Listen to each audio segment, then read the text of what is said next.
And I wish to first of all extend my respects and to all of you, in particular Shri Murugappa, Shri Vellayan, Ms. Srimati Arunachalam, Professor Srinivas, Mahesh, and all the esteemed guests here. And I really thank, and I'm overwhelmed. I'm being asked to deliver this esteemed lecture. And I'm trying to go over with you some of the issues that are challenges with dealing with long-term neurologic disabilities, specifically that starts in childhood. One of the problems with disabilities that start with childhood is that the disability grows with the child, unlike those that start as an adult. So you have to, in addition to dealing with the disability, you have to deal with the phenomena of growth and how it impacts in many ways, physically, functionally in different aspects. And there is a phenomenal amount of impact on society, the government. And if you really look at, in this day and age, human resource, the person is really one of the greatest resources, and we cannot waste. We have to try and work harder to improve disability in childhood and take care of them. It's a level 1 medical center capable of dealing with all kinds of medical problems, including we have an extensive neuroscience program. Unlike Chennai, this is a city of just 500,000 people, and our main business is government, and the other business out there is medicine. My relationship, or actually the Chennai-Jackson connection, has been been there for many decades.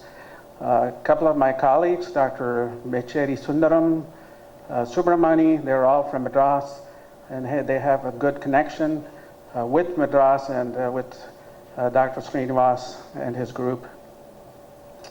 First, I'm going to take you through what is disease. Now, this is the Oxford English Dictionary, which describes, I'm going to read it, as an impairment of a normal state of a living animal/plant, or of its parts that interrupts or modifies the performance of vital function, and is typically manifested by signs and symptoms, and is a response to environmental factors, specific infective agents, so on and so forth. It looks like a big legal definition, but nevertheless, this shows you that disease comes from many different aspects, some inherent in yourself, some from the environment, some from agents that you don't want to be in contact with.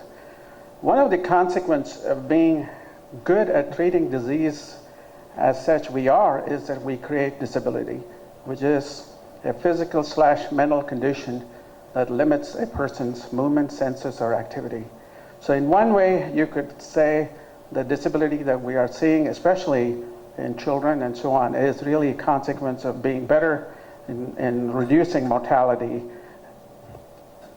My objectives is really to take you through what are the different types of neurologic disabilities, just to sort of state them.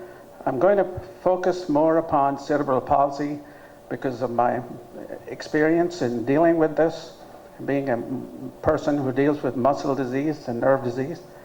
I'm going to look at what are the challenges of cerebral palsy throughout one's life as an adult, as a child, as an adult, and then as an elderly person. We're going to look at what are the significant steps forwards that we have made in medical management, principally in the area of spasticity, seizure management, abnormal movements. Okay, sorry about this. And the equipment that they need is based upon their strength, their age, their ability to understand how to use it, and also the cost and affordability that the person or the system can bear. You cannot give everybody the Cadillac. You don't have to. So that always is a thing that has to be, so the doctor becomes an individual in a way to decide who needs what. Good. So here's an example. Here, this kid is a diplegic child with a cast in his feet, and he has a K walker, He's quite effective, he can get around. And then there are these very substantially expensive, runs about $60,000, $70,000, more expensive than a luxury vehicle, which can do a lot of things, including lifting them, positioning them, and getting them around. They are perhaps useful in some limited, but this child does not need this, and that sometimes becomes a conflict with families. Now, one other thing that is undergoing a lot of research, especially in the past decade, is an ability to use brain as an interface to make the muscle to do what the brain thinks it needs to do. And using high level of computation, people have managed to get some EEG waves. I'm not really an expert in this, but that can then be modified into electrical signals, which will make your muscle to contract in a meaningful way. This is sort of getting into the first phase where there are some myoelectric models for, say, a limb, but it's not been still come in a big way, but it is going to happen with increasing ability to do better computing. And then this also provides a feedback to the brain so that you know exactly what you did, whether you accomplished what you planned to start with. Now, that's fine with everything that we talked about, that these wonderful medicines and others, they all are expensive. And also all these therapy, they're all expensive. Gaining access is a critical factor in all society. And one of the big issues is how do we get this so you don't have to do everything. This is sort of a simplified way by which you could look at everybody does not need everything. Look at their function, decide what they need, and let it be appropriate. Involve the family in deciding what they need.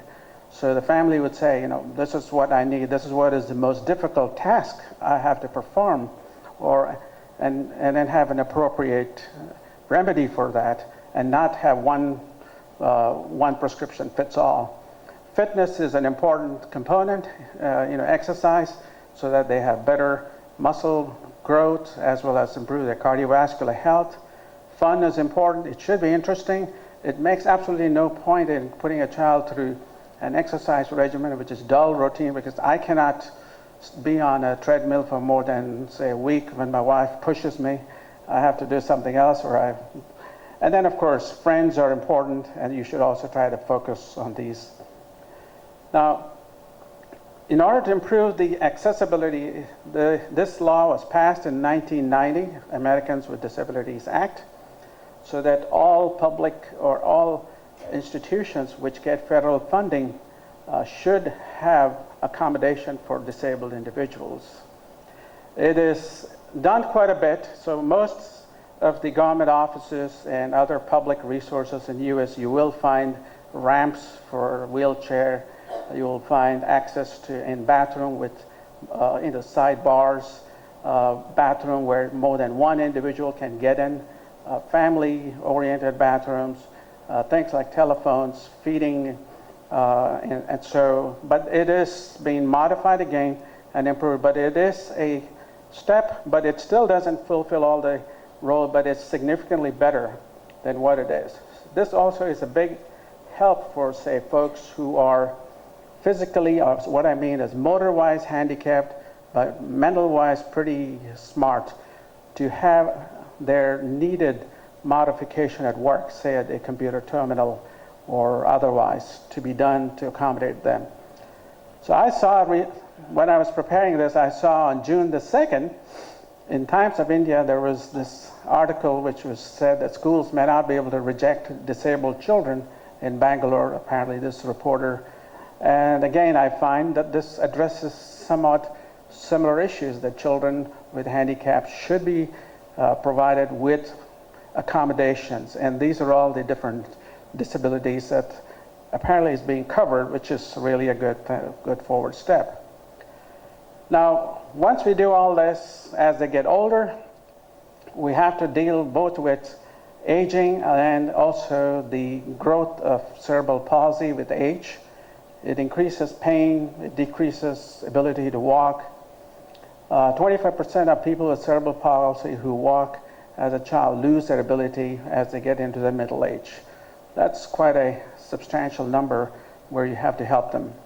Dental issues, trouble with eating and swallowing, being either overweight, underweight, hypertension, osteoporosis, arthritis, all of these are major issues, and the physicians, especially the generalists, should be cognizant of these and be better prepared to deal with them. And the things that affect our life expectancy in these people is the number and severity of disabilities. So more the joint problems, say 1 limb versus 4 would be worse. Restriction in mobility, feeding problems, seizures, and one important thing is respiratory function. These folks can have variable amount of problems with breathing because of chest deformities, and can have the secondary complications from that, and that has to be addressed too. So we can improve the life expectancy by improving their aspects of mobility, managing spasticity, making them independent, improve their social life and peer interactions so that they are, gain and maximize their ability to communicate, manage their seizures, and optimize feeding and pulmonary function. And of course, services are better if they're provided in their home. These are things that will be good. Having daycare for especially children and then older kids. Respite care, imagine a family where parents have to be with the disabled, screaming child 24/7. For them to get a week off is a big relief. A short-term respite to do their other chores. Home health services, feeding, mobility, all these have to be sort of, again, society should address this in various ways and see how they can help them make it. And lastly, government support is critical. In our setup, there is Medicaid and Children's Health Insurance Plan, which covers cerebral palsy and disabled children who can live at home. There is supplemental security income for the family, so the parents get some extra money so that they can spend more time, or sometimes a mother can go for a part-time work instead of a full-time.